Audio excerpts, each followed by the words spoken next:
going on, y'all? Back for another video under the car, messing with the fuel system for like the 10th time.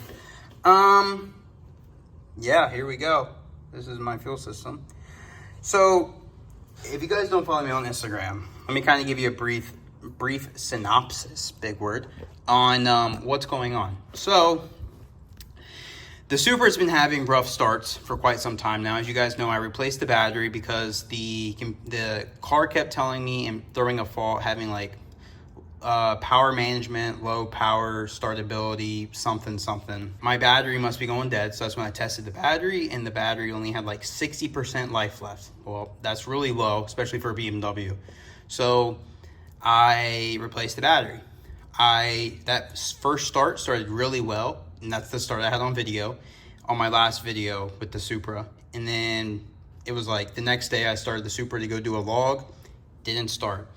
Kept having startability issues. So I'm looking at the log and I'm like, what the heck's going on? So texted the tuner, he's like, all right, well, send me a log of starting it, yada yada. So I sent him a log of starting the car so he can see what fuel pressure is and pretty much everything. My fuel pressure is like 50. That's not good. You want your fuel pressure to be like 80 or 90. So my fuel pressure is super low. Well, I have a boost pump pressure regulator, if you guys do or do not know. And so I was like, okay, well, I should be able to adjust it with this. Like, I should be able to turn it up. It still wasn't working. So with doing that, ooh, got a little crispy right there. Even with messing with the fuel pressure regulator, it wasn't supplying enough fuel to the engine. So I kind of swapped it up a bit. Me and the tuner kind of figured, all right, so if we have the pressure sensor inside the boost pump pressure regulator, maybe this sensor isn't saying the correct pressure until that pressure is met with the regulator. So I initially taking it from here, I put it here. It did the same exact thing. My pressure was not high at all. So I was like, dang, this really sucks. So I then put it right here and used the pressure regulator to see if I was able to adjust the pressure with this and have it right here and see what would happen. And then I put the pressure gauge right here too, just out of curiosity to see, like, is the pressure different? So I did a log with that. The pressure was different only for the start, but then eventually once it got warmed up, the pressure became the same. So for me to get pressure that I wanted for this car, about 80 PSI in the fuel rail, it took me like 10 minutes of idling.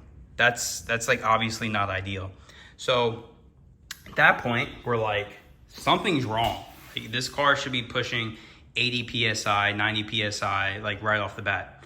So we started looking at logs, and turns out pretty much from the start, the Supra was like never pushing that much PSI out the back. When I say pretty much from the start, I mean once I started using E85.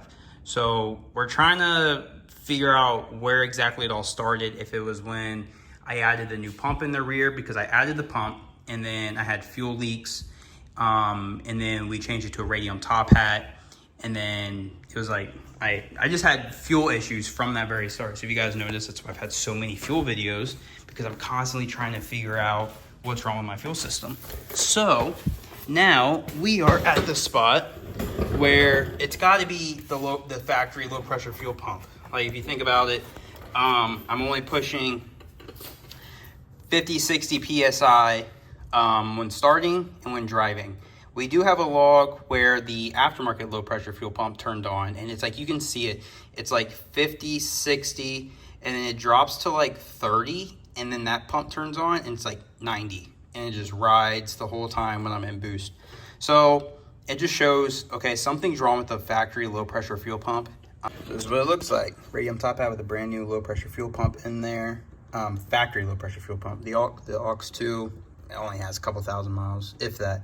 So this is the factory feed line. Factory feed line is now only a factory feed line. So it's going to connect to this guy through a male to male, go through the filter, and it's going to connect to this dude, which then hits the flex fuel sensor, this guy, and then it goes directly into the high pressure fuel pump. And then go back again. Gosh dang it. Back again. This is the aux 2 pump. aux 2 pump will come down, through this connector here. I have a new fuel line made up, so I will mail it to the new fuel line, connect it to this guy, and then this guy goes directly up to the port rail. And then, so let's go to the port rail. Garage is a mess. So then I got, oh, there's a spider web. Port rail, it's gonna come off 90 into this contraption where I'll be able to manually read the pressure. And then this is the regulator. So it'll go into the regulator and that's what the sensor will see. And then goes down the return.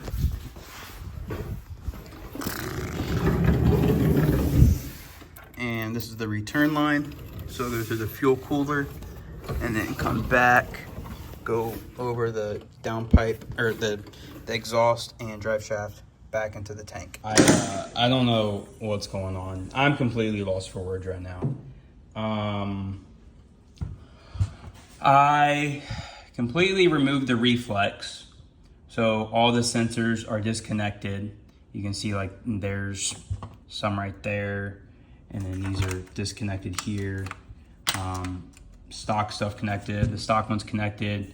That's like right there. That's horrible to get to.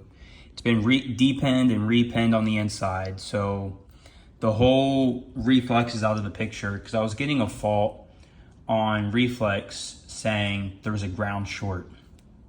So I was like, all right, well, let's just see what happens if I remove the whole reflex system. Car still didn't start. So then I was like, all right, well, let's flash it back to stock tune because maybe MHD's freaking out because it doesn't see reflex. Flashed it back to stock. Car still doesn't start. Don't know what's going on there. So I removed my aftermarket battery, threw back the AGM battery. And you can see I do have it on the charger. It basically sits on the charger. The old aftermarket or with the old battery, AGM battery, still doesn't start. Y'all, I'm running out of ideas here. Earlier this morning, I pulled because yesterday I tried to start the car and it didn't. Okay, yesterday I tried to start the car and I had 84 PSI up to the sensor. The sensor, I'll show you guys again. I've kind of messed around with the fuel lines again just to try and figure out what's going on here. So I originally had this separated back to one line fed direct, one line fed port, but you can see it's back together now. But I had it, the way I had it set up is this was in the direct injection, so I saw this pressure on the reflex. Now reflex is saying it's shorted. I don't know what's going on.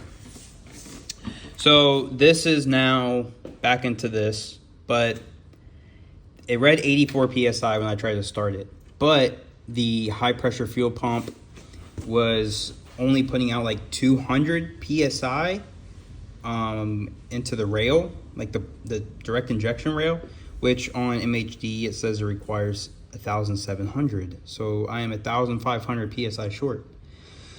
So a couple things now. Reflex is showing it's shorted. I don't know how, like that doesn't make any sense. I checked all the fuses for reflex and I checked pretty much everything for it. I don't know.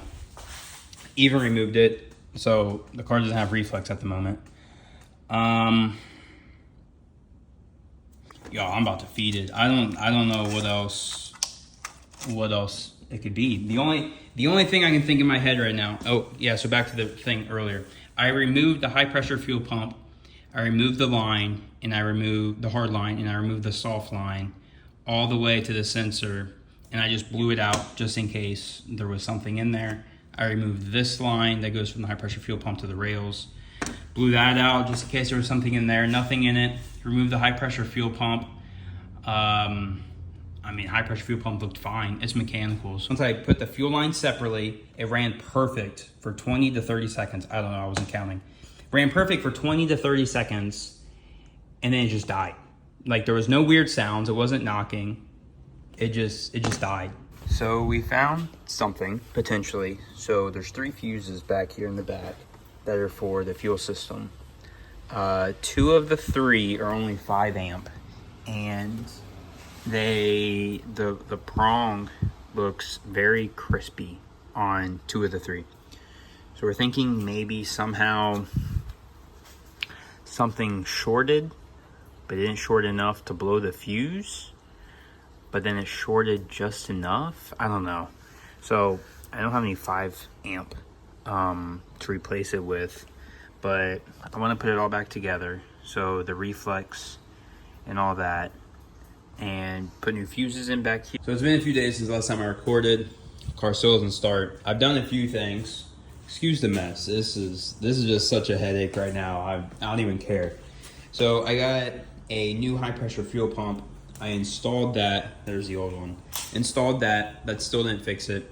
We were so confident it was that because it was only putting out 200 psi. So it's like, it just sounds like the mechanical fuel pump's not working, because it either works or it doesn't, because it's mechanical, and it wasn't working. So we replaced it, and still not working. So that's that for that. Still not working. I did get a multimeter. I don't remember what I said in the last video, so I guess I might overlap stuff. I had 2 blown fuses in the back that were related to fuel. I tested those. They didn't test. I'm not an electrical expert. I suck at electrical stuff, but they tested different than the other fuses. Put the new fuses in. That didn't start. What else? I think that's about it. I haven't had a whole lot of time the past few days to try and come out here and look at this. Okay, so next, I'm really thinking about removing this. As great as this thing looks, and as great as I'm sure it should work, because Radium is such a top tier brand when it comes to fueling and everything. The same time I started having fuel pressure problems is around the same time I did install this. So I'm thinking somehow with all these wires just connected to this, and then the same on the backside, maybe one of those aren't connected correctly. It's causing connectivity issues. I don't know. So I think I'm going to remove this and go back to the stock top hat. And as much as I don't want to do that, I think that's kind of my next option here. The issue is I don't have the original piece for that, because this is the one part of the car that I did not install initially. So I wish I did now, but I do not have the black connector that goes in here for the fuel lines, and you kind of need that. Look how small the wires are. So I don't really know what to do for this. So that sucks. All right, you're on my chest. Hopefully you can see. Yeah, so the red I have going over here, and then black. So this is a power line. I don't know if you can see, this one's red. This is a ground. This is stock pump. Nothing on any of the stock pump. This is a ground. This one, I don't know what it is. This one is yellow and blue. And that one's something else. All right, so update. You can see fuel housing is again removed. We did some power checks with my multimeter. I'm not an electrical expert, nor do I know what some of these words even mean, but I do have a buddy that's really good with electric stuff. So I was running tests on the top hat, and with the aux2 pump, I was getting continuity through the power wire, which apparently you're only supposed to have continuity through the ground wire, but it was coming through to the power wire. So this makes sense, because if I'm correct, and again, I don't know this stuff very well, I was having a short with reflex. So this would cause a short. So that makes sense as to why reflex was tripping, which if reflex is tripping, it's kind of like a piggyback, you know, there's a sensor, and then the reflex plugs into that sensor, and then the actual sensor plugs into the reflex. So it transmits out of the reflex and then transmits back to the ECU. So it kind of goes in between it. So if that's tripped, then the ECU's tripped. So the car won't start. So I'm thinking, I've had so many theories already in this video, and I've replaced them and fixed it, and I'm still having issues. So I think this is what it is, because obviously electricity doesn't lie. I think it's the top hat.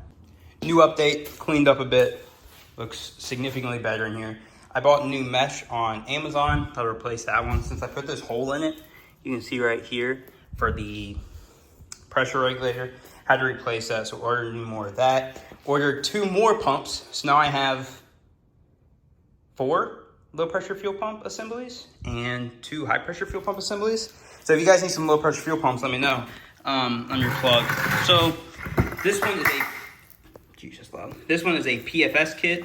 So it's got that like super awesome low pressure fuel pump in it that can basically supply up to 1,000 wheel horsepower. So I got that in the mail. This is actually from a person I'm friends with on Instagram, that I met on Instagram. Gave me a really good deal on this, so I'm super happy about that. Like, this is a killer deal, like 80-90% off. He just didn't want to run it. He wanted to run a Visconti setup, which is understandable. Visconti's tried and true. And then this is another factory setup that I got in the mail today. The only reason I ordered this one is because it came with this. So super excited, because now that'll be great. And what's cool is with something like this, and I haven't seen anybody do it, although I don't think I need to do it, is you can add another pump to this, just like the Visconti setup, where it's just like it kind of sits on here and you just Y into that.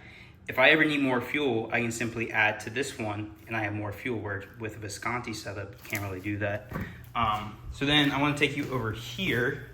I ended up ordering also a solder machine. This is just off Amazon, cheap little $50 one, but I know some people that are using this one and they say it works really well, so I'm not gonna complain. So I'm gonna end up, I've never soldered in my life, so I'm gonna solder these 2 wires together. Well, I guess not 2 wires, but like 10 wires together from this, for this piece, and install it, and just hope that this is the issue. A couple days later, again, I got the car to start last night, so I'll throw in that clip here.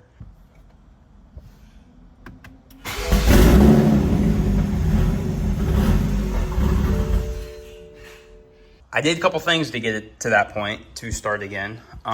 First off, don't worry about that. That was for the block off, or this is for the boost regulator. That was blocked off from a while ago. I reset all these connectors, so I took them all out and then I put them all back in. I don't think that was ever an issue. I just did it just so that it's something quick and simple, because like I had said before, the car was running and then it just stopped working. So I don't know, I just did it.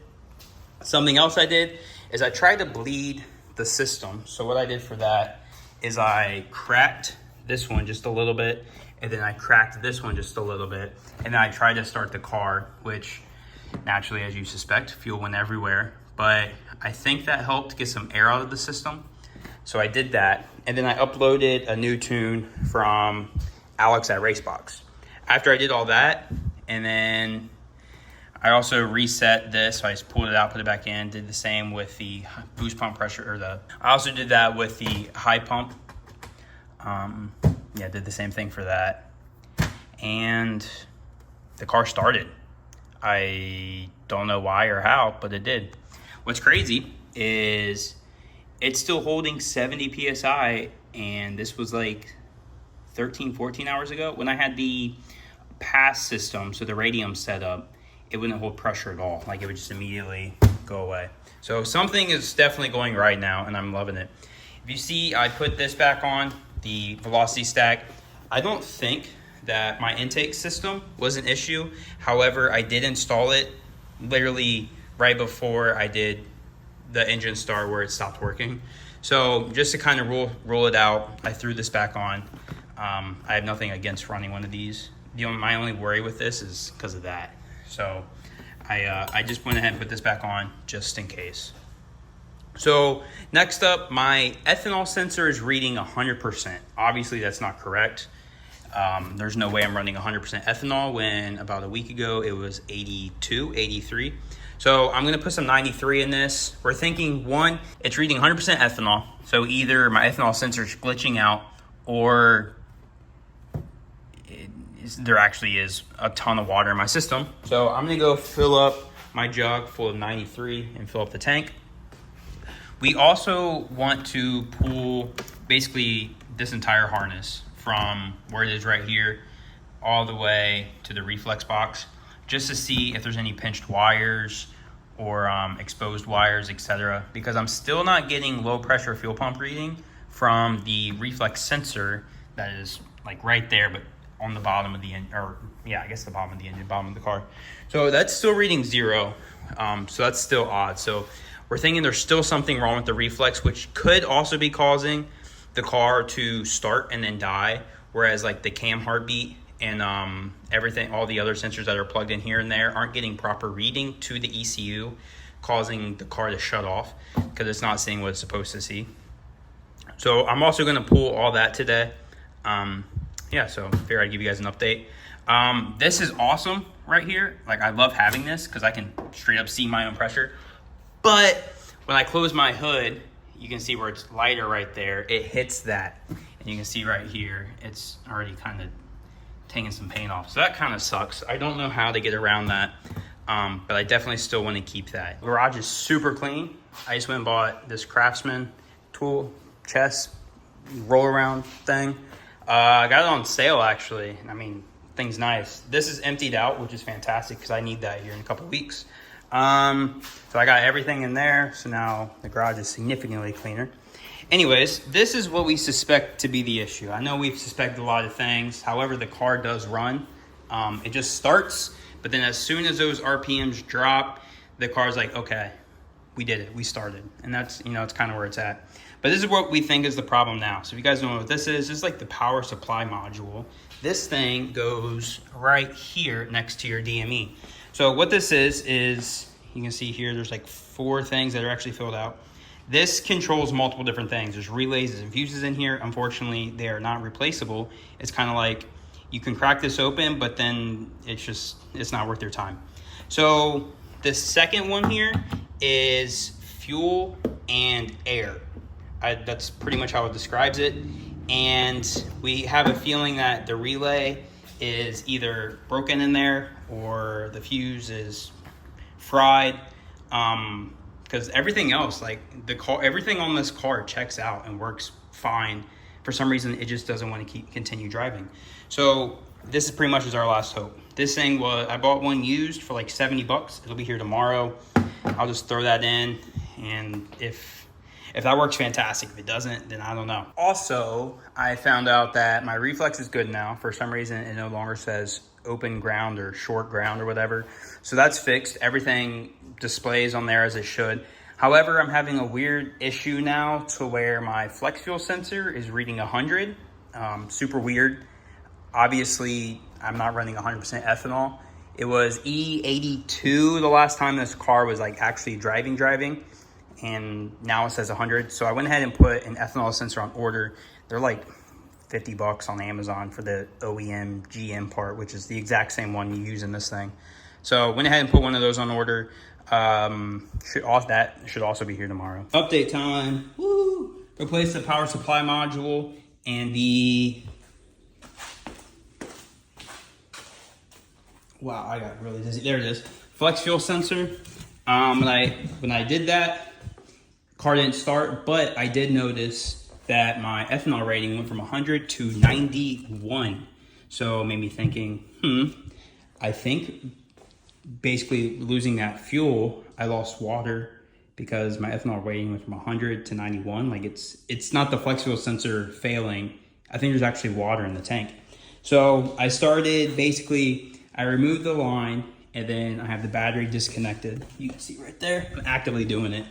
That when I disconnect and reconnect the battery, the fuel pump primes.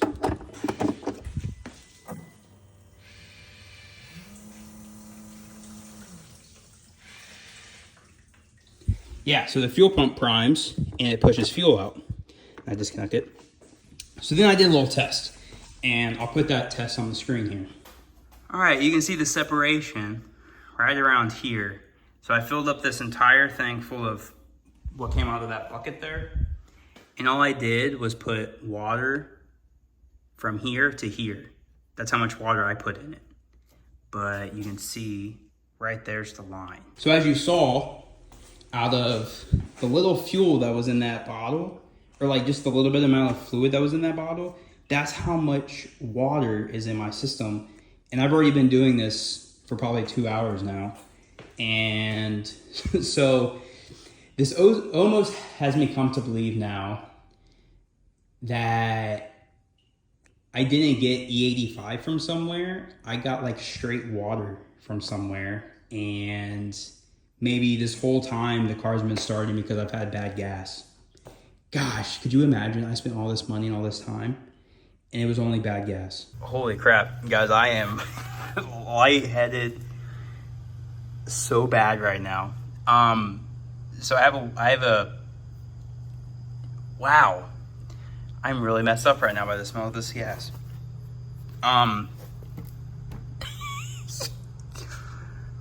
I have a water vacuum and I stuck this side and then that side, and I sucked everything out. So my fuel system is completely dry right now. It's all in here.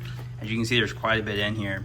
And I kept testing what I was getting out of that, and I was still getting a lot of water in my samples. So now I'm gonna fill up with some good gas. I guess I'm just gonna get some, I don't even know now. I don't know. I just took a sample from inside of this. Look at that. Look how clear. Like that's straight up water. Dude, I don't even know what to do anymore. Let's go! Finally.